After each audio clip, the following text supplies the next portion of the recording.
we are going forward with Kemi Sulola.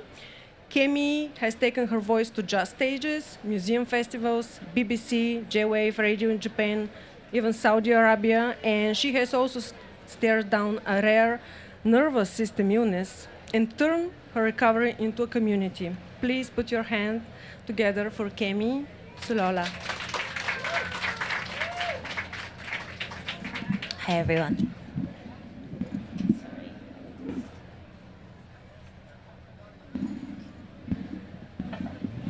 Oh, it's a bit stiff. There we go. Sorry.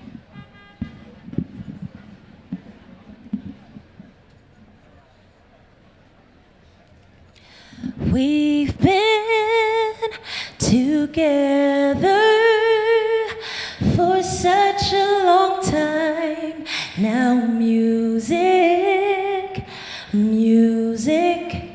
and me. Hi everyone, my name is Kemi Sulola. I'm a singer, songwriter, artist, and speaker, and founder. And this is my story, re-emerging with a new song.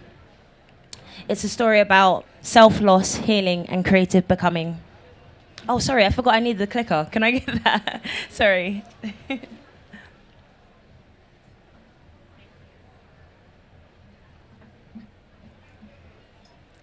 Music has always been a part of my life. From when I was young, I used to write a diary, just talking about my day, and then I eventually created songs out of them.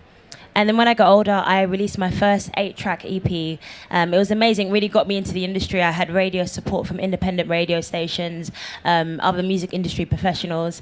I even got scouted by Atlantic Records, and things were kind of on the way. I was able to support one of my favorite artists called PJ Morton at one of his London shows.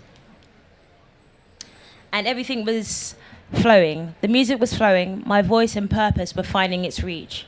The artist in me was blossoming. And at that time, I said, I really want to be a music artist. That was what I decided I wanted to be.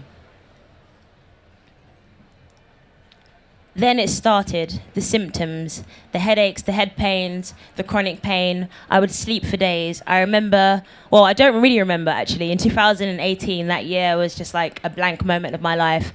I was sleeping all the time. I was losing a lot of weight and I was really unwell. Long story short, they diagnosed it as neurosarcoidosis, which is an inflammatory condition that affects the brain and the spine. So for a long time, I was in hospital and I couldn't walk. And as you can see, that was me learning to walk again. And also that picture above, I've never really showed it to anyone, but I was on the steroid medication and I had something called moon face because of water retention. So my whole body as a woman just changed and I felt so disconnected with myself. And that was so hard, especially trying to be in the music industry and pursuing something that I was so passionate about. Yeah. And those long periods of isolation was really hard, and I think I just really lost myself in those moments.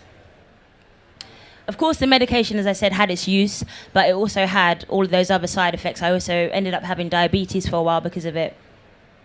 However, during that time, I think when you lose so much control of your body, you have to start going back to your inner self. And then I thought, okay, what can I control? And that kind of led me back to my music again and really thinking about how that gave me comfort. And especially during that time, there was one song that I wrote that really kept me going, and I'm going to share that song with you. It's called Raindrops. Many days feel the same, a heavy heart, you walk in shame. Where to run, no one to blame. You're left feeling overwhelmed. You stay alone to count the scars, but it will change, 'cause nothing lost. So it will change, this too shall pass. You're just walking through raindrops. So even though at that moment in time, thank you.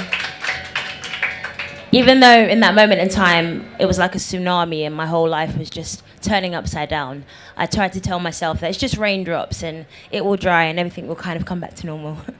And obviously life doesn't work like that. But that mindset allowed me to get into my next process, which was the healing journey. And yeah, the healing journey began, and obviously healing's not linear, it goes up and down, but I kept on fighting, and I think the passion of music allowed me to keep going. But I tried everything. I remember me and my mum, we went to Canada for a healing crusade. I changed my diet. I was just doing everything. I started mindfulness and just really trying to change my life to see how I can get back to myself. I still couldn't perform as I wanted to, but I started getting back into the studio and creating again. And during the lockdown period, an amazing story happened for me. One of my favourite artists, Janet Jackson, she saw me singing and she reposted my video and she said to keep singing. And it was just that kind of reminder from another woman that I really admired to really encourage me to keep doing what I loved. So I kept on singing. And here I am today, the current wave. And this time the song is different.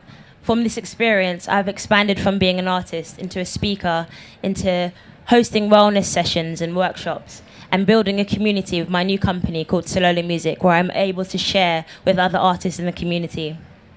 It's a new version of myself. Because we all have a song to sing. So this is more than about music. It's about passion, about resilience, and finding yourself again.